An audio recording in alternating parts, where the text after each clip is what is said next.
All right, Martin. My watch just struck 1 o'clock Eastern. Is it okay if I go ahead and get us started here? Of course. All right, cool. Well, good afternoon, everyone, if you are on the East Coast, and good morning, I should say, if you're on the West Coast or somewhere in between. Thanks so much for being here for today's Bloomerang webinar, First Principles of Fundraising. And my name is Stephen Shattuck, and I'm the Chief Engagement Officer over here at Bloomerang, and I'll be moderating today's discussion, as always.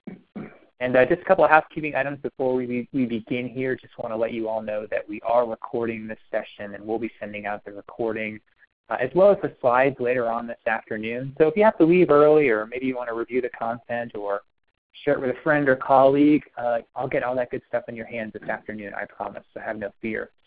Most importantly, as you are listening today, please feel free to use that chat box right there on your webinar screen, your webinar window. A lot of you already have. I love it. Thank you so much. We love for these webinars to be as interactive as possible. So send us your questions and comments. We're going to try to save a little bit of time at the end for Q&A. So don't be shy. I'll keep my eye on that throughout the hour or so for sure. I'll also keep an eye on the Twitter feed. If you want to send us a tweet, we'd love to have that. So check, do that. I'll be watching for sure. And if you have any trouble with your audio through your computer speakers, we find that the audio by phone is usually a little bit better. So if you have any trouble, try dialing in by phone if you can, if you don't mind doing that, if that would be comfortable for you, before totally giving up on us. There is a phone number in the email there from ReadyTalk that went out about an hour or so ago today. So try that in case you have any trouble with your computer audio.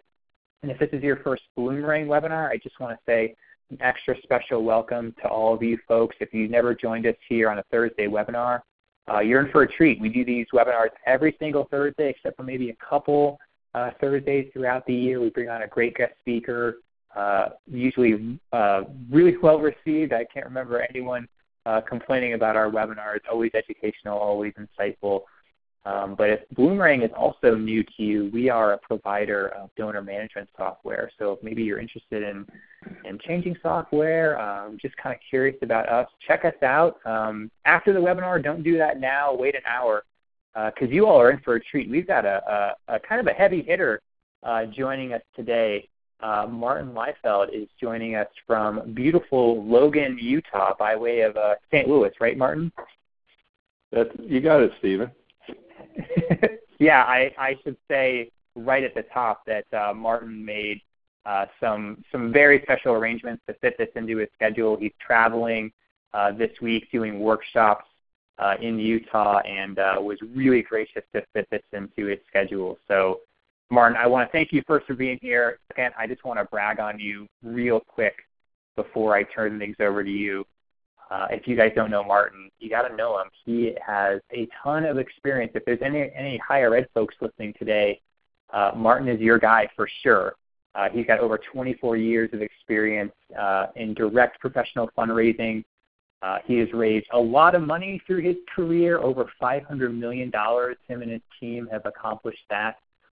Most recently, he was the Vice Chancellor for University Advancement at the University of Missouri, St. Louis. He was there for 10 years, raised a lot of money there, about $26 million per year.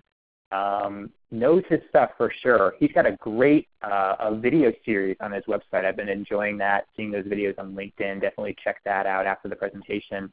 And a book that you should all check out. I'm going to buy this book myself. I need to read it. But we actually saw Martin at an AFP event, and people were just mobbing him for this book. So I'm pretty sure it's very good. He'll tell you more about it later on after he tells you all about his first principles of fundraising. So, Martin, I'm going to hand things over to you, my friend.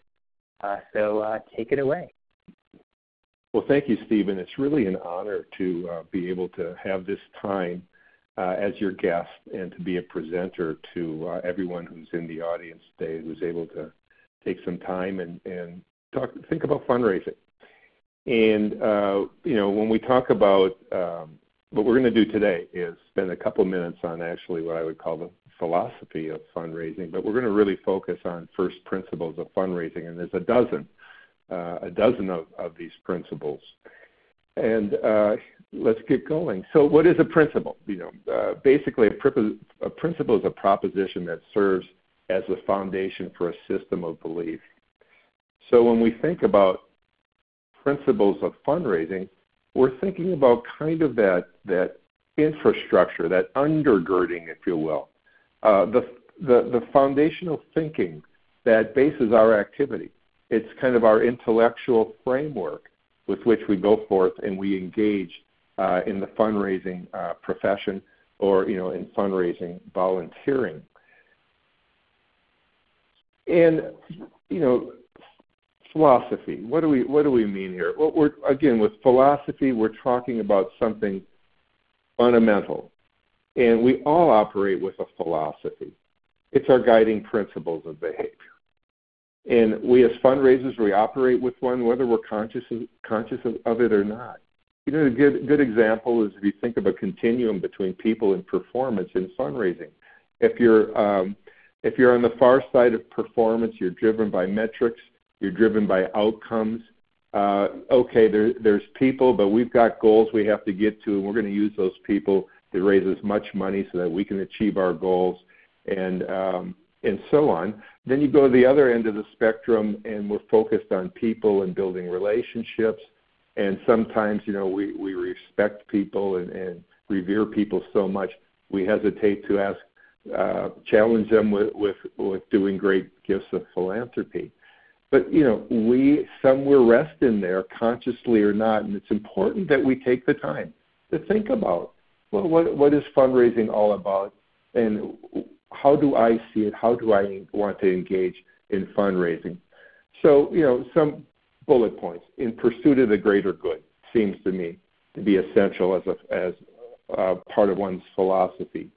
Developing donors versus developing people. I'm one who believes that by our developing donors, over time, engaging them with our organization and leading them to be generous and perhaps increasingly generous over time, what we're really doing is we're also developing them as people. We're helping them to become more powerful people. Gifts of greater significance ennobles people, I believe. And when I say a gift of greater significance, I'm not talking about something transactional, someone writing you a check they're going to get you out of the office. I'm talking about gifts that matters to donors, that it's a way for the donor to extend who they are, what their values are, with the hope to impact the world and to make it a better place. Well, that process with the donor changes them. They grow, they change, they become greater people, if you will. I think that's really cool and excites me about our profession.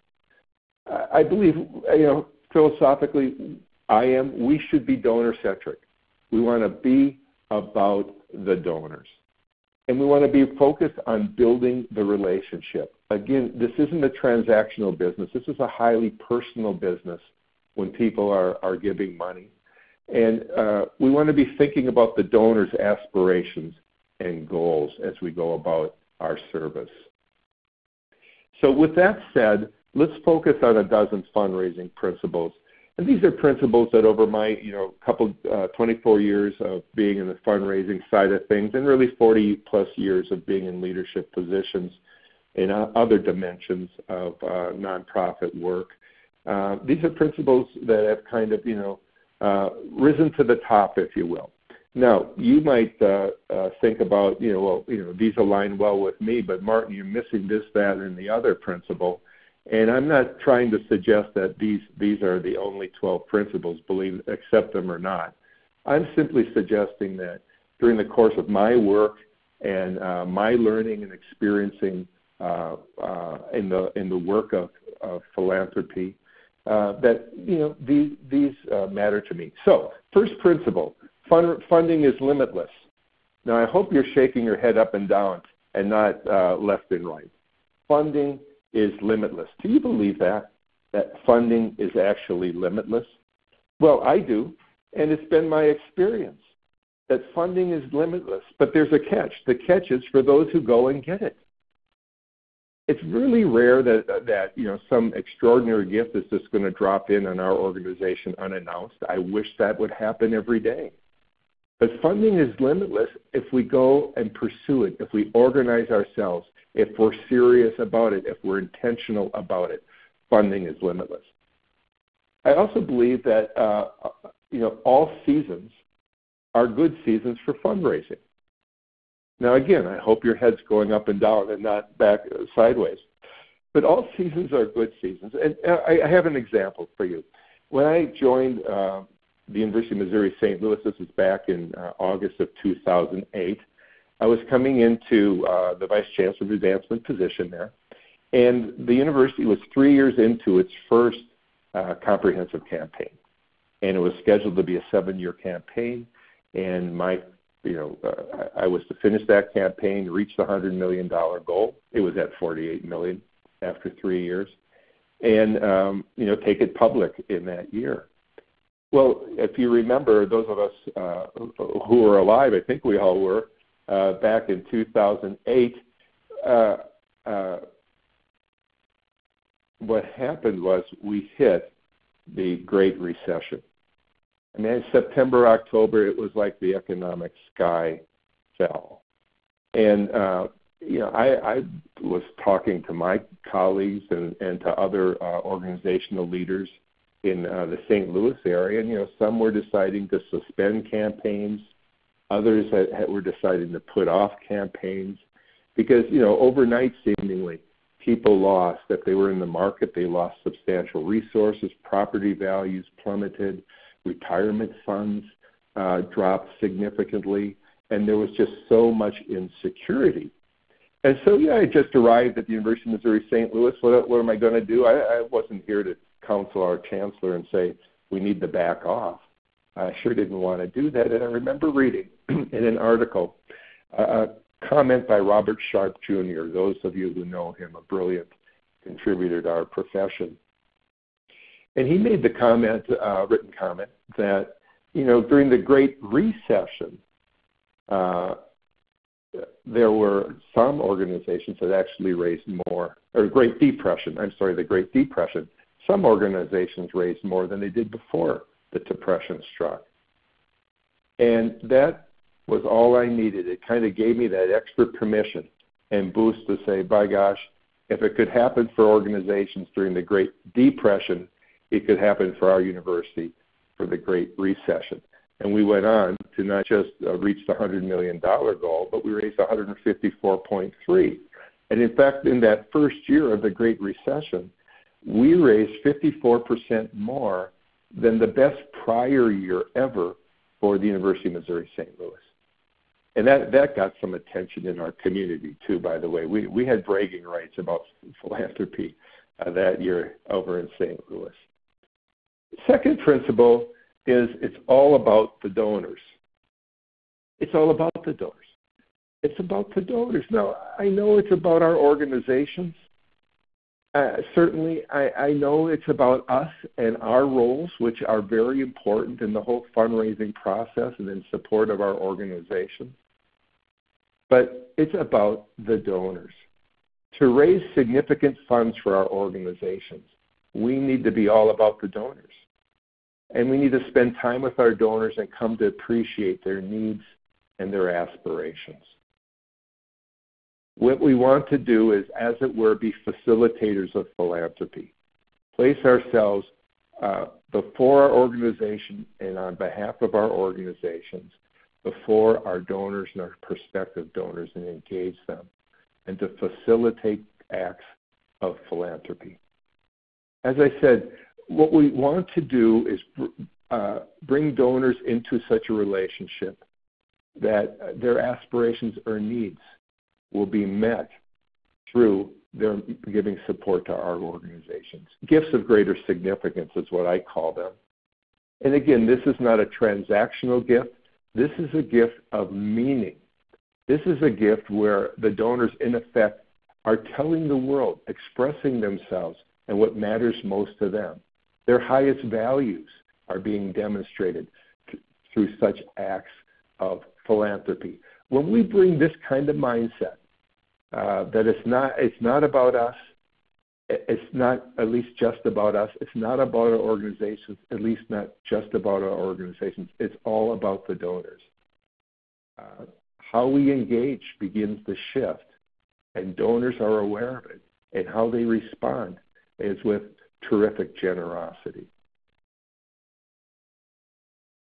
The third fundraising principle is every donor, every contribution matters. I think everyone who's listening to this would embrace this principle. Every donor, every contribution matters. And it's not the size of a gift. It's what's behind the gift, the expression that the donor is making by giving us the gift. But every donor, every contribution matters. You think about, and this of course has been proven, that most planned gifts, the majority of planned gifts, come from, perhaps the more modest donors who are making more modest gifts, but they're giving them year in and year out. Over at the University of Missouri St. Louis, one of our organizational pieces and advancement has been St. Louis Public Radio, the local NPR affiliate. And great organization doing great work, and the university oversees its work. And they have people who have been given 30 plus years. And this is who they're lining up now to be making planned gifts. So for all those modest gifts year in and year out, what they're going to see is a terrific harvest, if you will, of planned gifts. So we can't underestimate a more modest donor, although we certainly can't ignore. We want to attend to donors of greater capacity. But every contribution matters. So when we think about being relationship-centered and thinking about donors, we know we cannot get in front of every one of our donors, at least if we have a robust donor base. But we have to think about being as personalized as possible. Whether it's an email, whether it's a direct mail piece, whether it's a solicitation piece, whether it's a phone call, how we construct events in which we invite donors or prospective donors. We want to personalize it for donors as much as possible. So let's not send letters that say, Dear Mr. or Mrs. Let's send letters that are Mr. and Mrs. Martin Leifeld and Ellen Howe. Ellen's my wife, by the way. And in the body of the letter, Dear Martin and Ellen. And personalize it as much as we can. This is, again, an expression of respect. Donors and prospects deserve to be respected, but also it's appreciated in turn. The fourth principle is a principle, not everybody likes this principle actually in our work, but I call it give, then ask. Give, then ask. Those of us who are in this business or this role, this responsibility of soliciting funds, whether we're paid employees, whether it's our full-time job or we're called upon at times to support fundraising in our organization, whether we're volunteers, board members, or just enthusiasts for our organizations, we need to give before we ask. Now, what we found out is taking someone through the gift-giving process, the donor fundraising process, requires our careful thought and our energy. But to bring them along, we must give first. And for us to appreciate what it takes for them to make a gift of greater significance as a donor, it's so helpful if we're similarly committed to our organization. So again, it's not a transactional gift I'm talking about. I'm talking about a gift that we make of greater significance, doing the best we can, perhaps drawing upon our assets in a significant way. Thinking about a planned gift as part of our support for our organizations. That gives us a kind of gravity and integrity when we go in to make solicitations, bar none. Then we're leading by example. When we call upon volunteers to help support in the fundraising process, we can say proudly, we're in. We're committed. This is what we're doing. And it sets the tone. It sets the example. Which, by the way, speaking of volunteers, when we bring a volunteer out on a call and they're going to help us engage with someone for a solicitation, make sure that the volunteers have given in a meaningful way beforehand. If you want to kill a call, kill a donor visit, have that prospective donor ask the volunteer who they may know well. Well, John and Mary, what are you in for? What are you doing for this organization? And what we don't want to have happen is John and Mary saying, we've had a couple conversations about it. We're getting close. We're not really sure. Well, what's that going to do for someone who we're approaching personally with our time and energy? Man, it's going to sink the call. So we need to challenge our volunteers as well to give significantly, and I'd advise you to not deploy volunteers until they've done so. What we're after is around and within our organization is growing a culture of philanthropy, an awareness, an appreciation, and a participation in the gift giving of philanthropy. At the University of Missouri St. Louis, when I arrived, the university was about 46 years old, and in terms of universities, that's a very, very young institution. And its oldest graduates were just kind of coming into that time in their lives when they could consider more extraordinary gifts and legacy kinds, planned gifts, legacy gifts.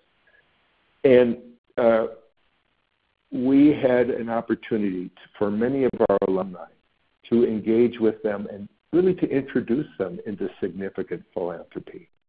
And as we did that, graduate upon graduate, as well as communitarians, bringing them into significant giving and organizations, of course, this understanding about the University of Missouri St. Louis and its philanthropic life and the role of philanthropy emerged and clarified and was embraced by many. I think about the faculty and staff at the University of Missouri St. Louis over my 10 years. I don't think there's a more dedicated group of people working in a university anywhere in the world. But, it was tough financial times many years at the university, and some years people were, not being able to receive raises and so on. And, that could challenge people's dedication. So we launched a campaign called the Be Inspired campaign, and what we focused upon is we asked our faculty and staff, well, what is it that inspires you about working at this university? And it was amazing what came forth from the faculty and staff as a result, how passionate they were about their jobs, about their students, about their responsibilities, and executing them in a way that made a real difference at the university. And it was in that context we asked, well, if you can, please give, please participate. It makes a difference when we can go out and tell prospective donors that, most of our faculty and most of our staff are supporting. And, they did. But it was around pride. It was around appreciating the importance of their work and their contributions at the university that helped shape this culture of philanthropy within the organization. Very, very cool. Fifth principle, make fundraising a priority. Sounds obvious, doesn't it? Make fundraising, of course it should be a priority. Well, I'll tell you what, it's so easy to let it slip from being a priority. Why? Well, to do fundraising the right way, to raise major gifts, you don't do that by a phone call. You do it by spending time with people. And time is something that's perhaps our greatest utility to dispense day in and day out. And the thing about our time is there's only so much of it. And we can only direct so much of it to fundraising. And what competes for our time directed to fundraising is everything else. These incredible distractions, the tyranny of the urgent, just the weight and the amount of responsibilities we shoulder in our important responsibilities in our nonprofit organizations. They keep us so often from keeping fundraising a priority. So it takes great discipline and focus and determination on the part of organizational leadership and what fundraising staff and organization may have to keep fundraising a priority in the light of all that's coming one's way day in and day out. Secondly, to keep fundraising a priority, to make it so we have, as organizational leaders, have to invest resources to raise significant sums of money. And we have only one fundraiser, and the fundraiser is supposed to do the direct mail, get volunteers to make phone calls, write grants in order to raise money, coordinate the communications for the organization, coordinate the events for the organization, and go out and make donor calls. Man, now, as somebody who does all that extremely well, I want to meet them and I want to shake their hand because it's a terrific challenge. So by investing resources, and we got to persuade our board sometimes why this is a good investment, by investing resources, the payback over time can be most significant. Now, we also have to realize, yes, sometimes we can get some quick wins, but to build and maintain a fundraising program that's strong and vibrant, we must have patience and perseverance. There's really no shortcuts to it. It takes this willingness to be determined over time, focused over time, keeping fundraising as a priority. And over time, what should emerge is more funding and more dedication on the part of people as they engage with your organization and make gifts of greater significance. Now, the fact of the matter is, we can't personally spend time with every donor to our organization or with every prospect that we would like to engage with and volunteer and convert volunteers to be donors if they're not already. It's very difficult to do. So what we must do is focus on, to keep it simple, capacity, affinity, and propensity. If you look at this quadrant graph, which you see on the upper right, is where highest affinity and highest capacity intersect. And when we think about all those we could possibly engage with, we need to get very clear on, let's focus on those with the highest capacity and the highest affinity. Now, affinity is loyal to the organization, identity with the organization, volunteering, participating in events, people who perhaps are donors already to the organization. And then capacity has more to do with their financial wherewithal, you might say. What is their abilities? What do we believe to be their abilities? Do they have the wherewithal to really move the dial for our organization with a substantial major gifts or, with a future history of significant financial gifts? And then we, in the middle of it all, as we determine, 1 to 100, who are those with highest affinity and highest capacity, and we begin engaging with them one by one, we discover their propensity, what they really think about the organization, how they view philanthropy and giving, whether the timing would be right for them to support our organization in an increasingly meaningful way, and so on and so forth. It's only by getting in front of folks that we discover their propensity and whether it's opportune for us as an organization to really build an intentional relationship with that person or couple and so on in order to gain a significant gift and more profound relationship with them. The sixth principle I suggest is what I call gifts beget gifts. Gifts beget gifts. In my years of doing major gift fundraising, one of the things I always did as I established the first few minutes of the call and giving a brief update about where the University of Missouri St. Louis, for instance, was, is I would always include stories about major gifts. And if I was setting up this relationship for a solicitation, I would look at the donors who had given major gifts recently, around the size of what I was hoping to ask these donors to make.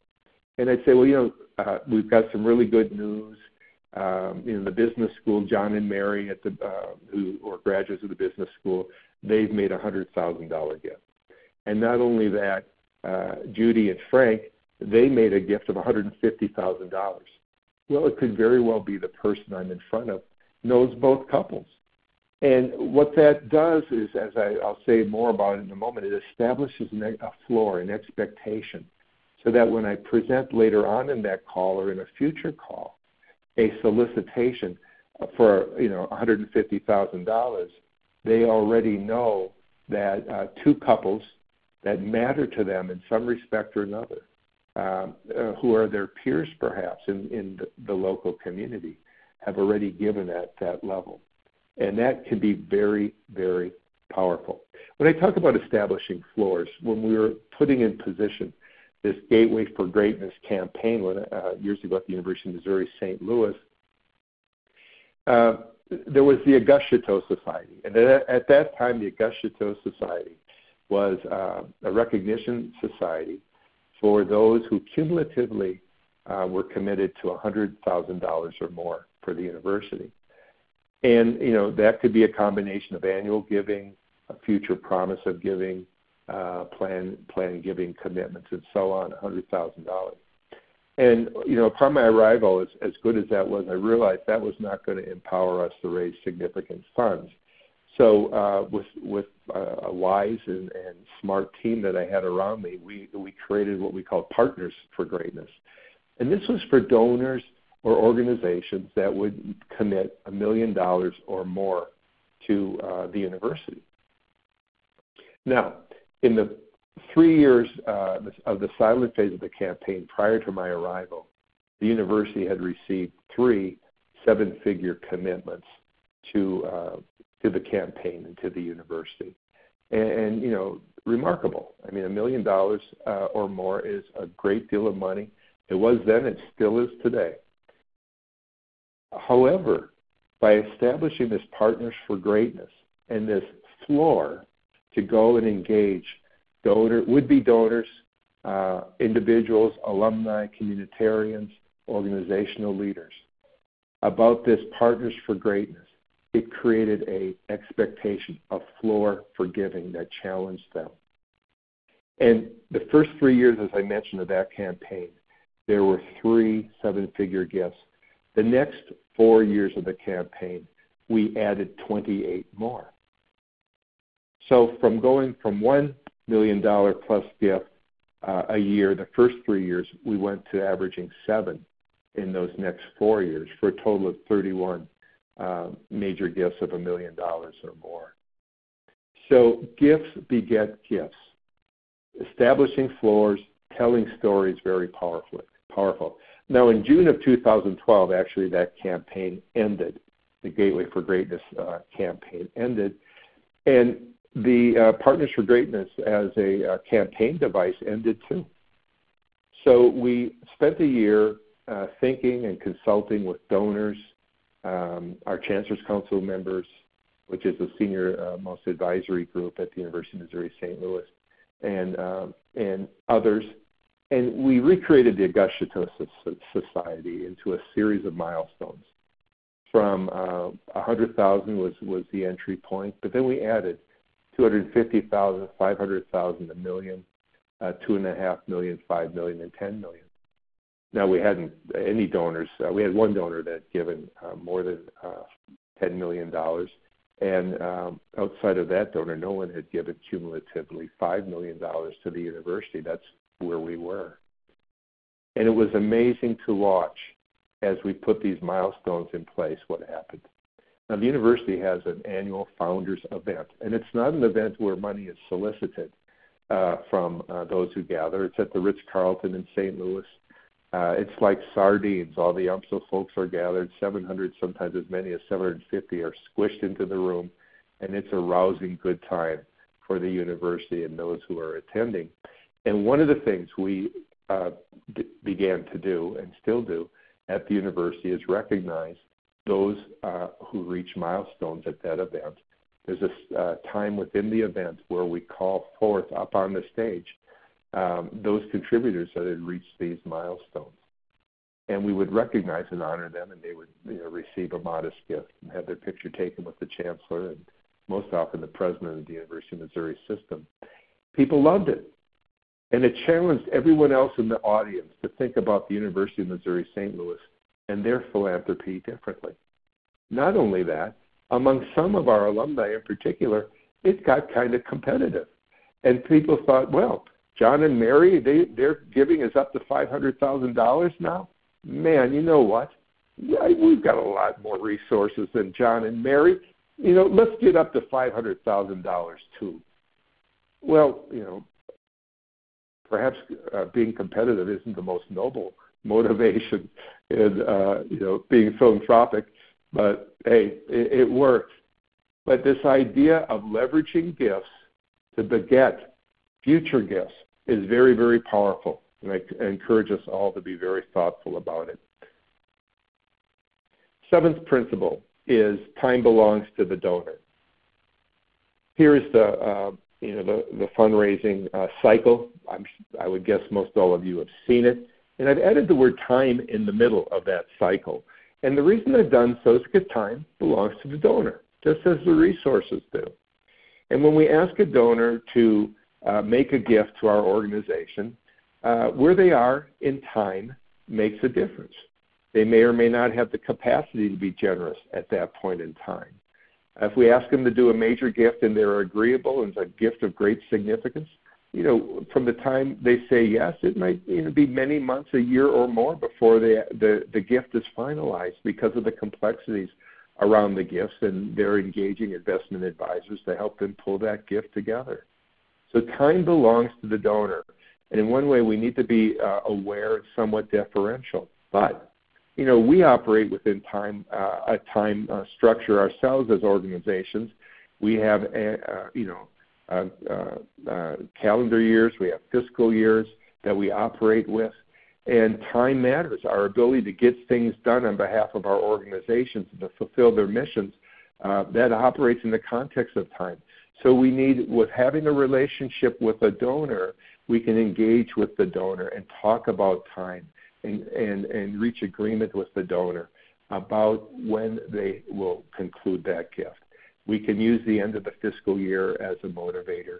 We can use the end of a calendar year as a motivator. It's a great motivator because many donors make their gifts at the end of the calendar year. We can make the end of a campaign as a motivator.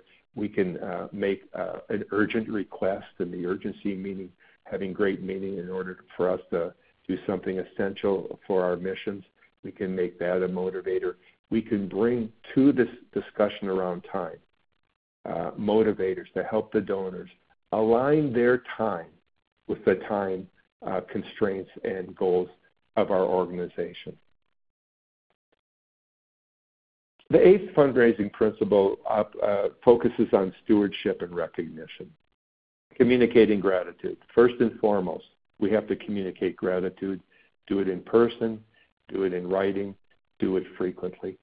Whenever I have gone to see a donor, I know what the donor has done most recently for us. I know what the donor has done overall in their lifetime of commitments. And I acknowledge that as I'm establishing rapport on that call. And some people have said over the years, but rarely, oh, Martin, stop sending us thank yous. We don't want to receive so many thank yous. Well, I tell you, my friends, that's a rarity. Most people appreciate gratitude. And when I hear that comment on occasion, I'll say, geez, I don't want to, annoy you, but we can't thank you enough and often enough for your generosity to our organization. It means so much. So we want to think about, well, how best to recognize someone. And certainly when we see some donors doing something extraordinary for our organization, we may want to think about doing something above and beyond our ordinary approaches to gratitude and recognition and do something personalized. A quick example, some donors reached a milestone at the University of Missouri St. Louis. We said the chancellor and the dean would like to have you at the St. Louis Club for a dinner in your honor. They were agreeable. Who would you like to have there? And they mentioned their children and their children's spouses, faculty members, some of our fundraising team. We had a marvelous evening with great cocktails, wine, a wonderful dinner. There were toasts made to honor these donors by several of our executive team. And then the donors took some time to talk about what it meant for them to be associated with the university, to have made such gifts of significance and why being philanthropic meant so much. Now, we were all touched by this and energized and proud of working for this university. But think about their children, what that said to their children, conveyed to their children, a challenge, if you will, to be philanthropic like their mother and father were. Very powerful. Stewardship is the most powerful step in the recognition.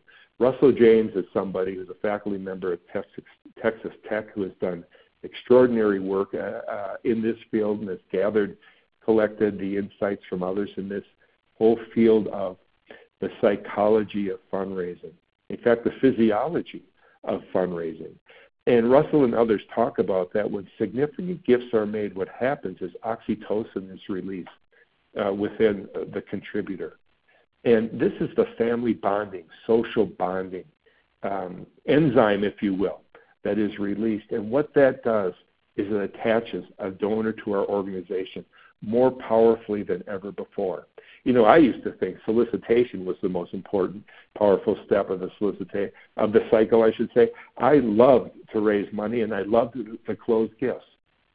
But as I watched donors over the course of my career and how after they made a gift of significance, suddenly they were the greatest cheerleaders for the organization, seemingly overnight. They were bringing friends to every event.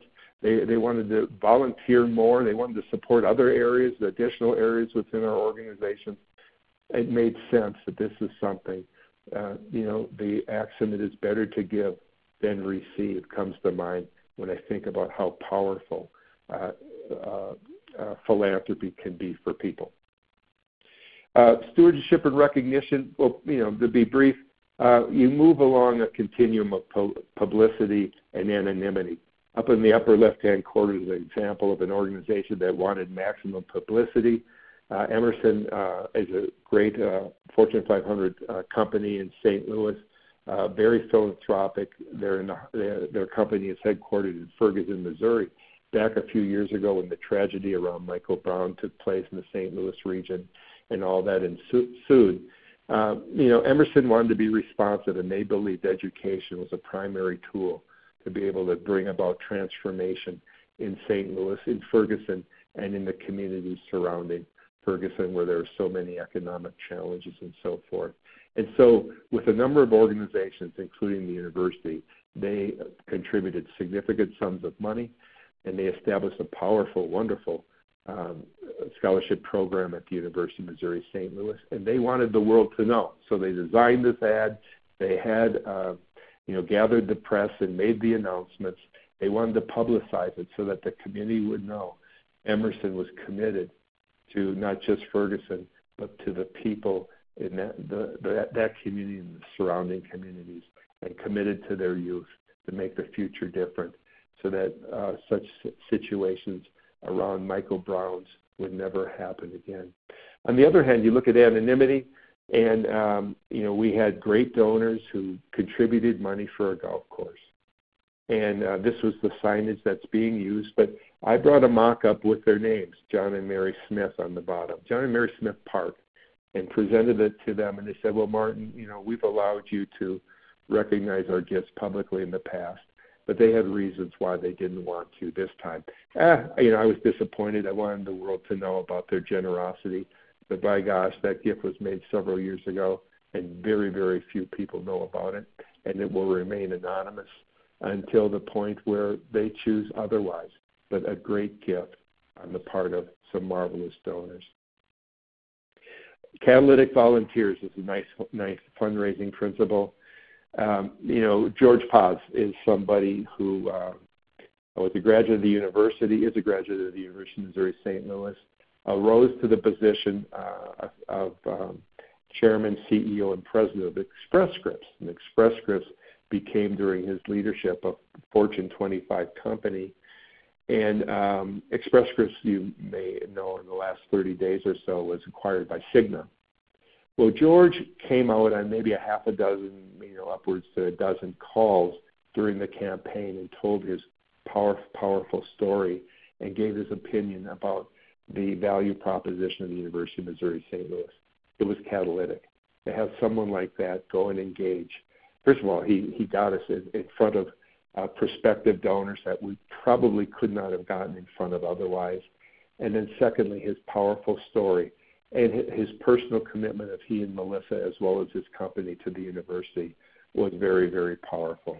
Using volunteers can be catalytic, and I encourage you to think about how to strategize and use them. We emphasize have emphasized having our volunteers do the storytelling, and we as staff, as those who work full-time for the organization, would ordinarily do the asking.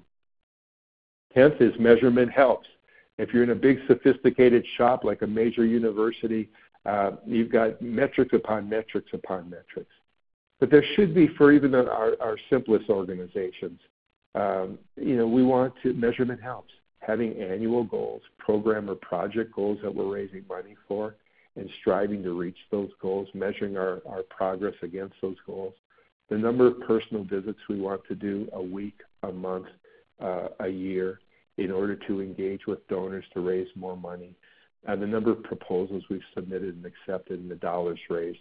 Or, a small group, I think, of manageable metrics I would encourage everyone to use if you're not doing so already. The 11th principle is ask specifically and close. We're not going to raise much money saying, gee, John and Mary, we could really use your help. Would you make a contribution? Well, they may make a contribution, but asking specifically tells them a whole lot about our expectations and about the level of our need for the project, the program, the purpose. Now, closing can be difficult. I found that closing gifts is the most difficult part of the cycle because people may be very willing and want to make a gift, but they're extremely busy. They travel a lot. The demands on their time are incomprehensible to us. And bringing a gift, which could be very complex, as we talked about earlier, can be difficult to conclude.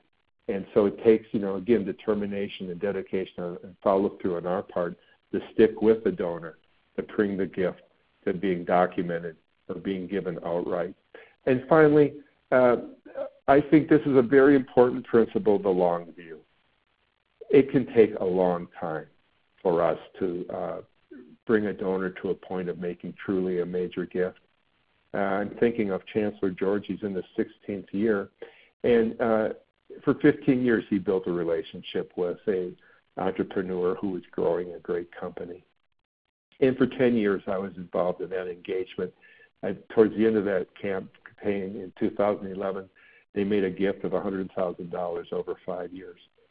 And after many more years of gift discussion and engagement and appreciation, these donors this past June made a 7-figure gift of 1.3, and in the press release agreed to be quoted as saying that they were good for another $8 million in the years to come. 15 years of the Chancellor's dedication, 10 years of mine for us to have a gift. Some gifts only mature over a long period of time, and we have to have the long view when we sometimes are disappointed along the way. So those are the 12 principles, and I hope they've resonated with you. I hope that you can put some of them to use, assimilate some of them. Again, you may have your own dozen. Hopefully they align well with this dozen that I've selected today. If you want to learn more, as Stephen mentioned from the outset, 5 Minutes for Fundraising is a book I've produced very recently. It's a great book from my point of view, and there's 25 chapters and an additional essay at the end of it. But what makes the book really special is 26 different collaborators, in addition to me, have made this book, experts in fundraising from every walk of fundraising. And if you'd like, you can go to martinleifeld.com and buy a book with a credit card for $25, and I will personally personalize and autograph that book for you. Or you can go to Amazon, pay a couple bucks more, and have the convenience of Amazon, perhaps a quicker delivery than what I would be able to do. But that's available to you. I think it's a great book. As I said, those who have read it have been very, very positive and encouraging. And it's not because I wrote it, it's because the material, I believe, like the 12 principles we talked about today, can be helpful for us to raise more money in the most impactful way, honoring and respecting donors in the work that we do for the great and important organizations that we're associated with. Well, Stephen, I hope I didn't go on too long. I'm going to turn it back to you. I know you mentioned there may be some questions that we could chat about. Yes, but first, thank you, Martin. That was awesome. No, you did not go too long, although I feel like I could listen to this stuff all day. You definitely speak in my language about donor centricity. Lots of things you said resonated with me. I'm sure everyone who listened would agree. So thank you. Thanks for doing this. Thanks for taking an hour out of your day and fitting this into your travel schedule. I know you're kind of hunkered down in a hotel room right now doing this, so I really, really appreciate it. And definitely do check out the book because obviously Martin knows his stuff. But we do have some questions here. We probably got some time, maybe time for 6 or 7 minutes of questions here. Martin, a lot of the people that tend to listen to this webinar series tend to be smaller shops, small to medium-sized nonprofits, a lot of, one-person shops listening in. How do you recommend people make time for this, all this, personalization and stewardship and appreciation and being donor-centric when there's so many other things they got to get done? They got to do events and manage volunteers and all the other things that come along with being a nonprofit. Any advice for those smaller shops listening today? Well, sure, and I'm very sympathetic. My first fundraising job, when I arrived, there was a part-time gift processor, and I was the first and only fundraiser hired. So I started there, and so I appreciate what it is to be in a modest situation. So, one thing you need to do is think about time, again, as we talked about. Talk with your leadership and get assessment, or get agreement from them that you're spending time out of the office, if you will, in front of people is valuable and should be a priority. Because if you don't have that support, it's going to be really difficult to, go about the business of relationship building and personalized solicitation. Secondly, with that agreement in mind, you got to schedule it. How many hours a week are you going to devote to it? Let's say 5 hours. Let's say 8, 10 hours. Then you schedule it out. You block out blocks of time, and you do your best to fill in those times with calls and interactions with people. You got to start somewhere. But you got to start with your leadership support, and then you have to build the discipline into your calendar to be out of the office and doing so. Makes sense. Here's one from Heather. Heather's curious about maybe some tips for how to recognize donors when they give to a very, very specific project or a fund. Maybe it's a designated gift, or maybe they're passionate about a specific thing that the organization does. Do you think that you should have very specific things sent back to them in terms of communication? What advice do you have for sort of those designated gifts? Well, it begins with profound appreciation. But when someone makes a gift like that, of course, as we've been talking here, their relationship can deepen with the organization. And your conversations can deepen as well. What I've found is donors are more inclined to do additional self-disclosure. And so we arrive at greater insights as to what the donors are about. So yes, we thank them appropriately, but we continue to engage in relationship building, which will lead them oftentimes, by the way, to support not only make additional gifts to their area of interest, but broaden their interest to other dimensions of our organization. That makes sense. Here's one from LaShonda. This is one we get asked a lot since we're kind of talking about stories and reporting back to the donor. What about confidentiality and maybe sensitive cause types, maybe when children are involved, or, I think one that comes up a lot is, sort of domestic violence survivors. Any storytelling tips when you have maybe a kind of a sensitive cause, but you definitely do want to show appreciation to the donor and tell a story and make them see the impact?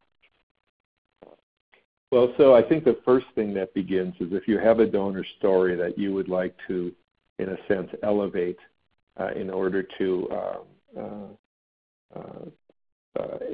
persuade others to be supportive. You want their permission to do so. So, I wasn't meaning to suggest in any way that you didn't have permission.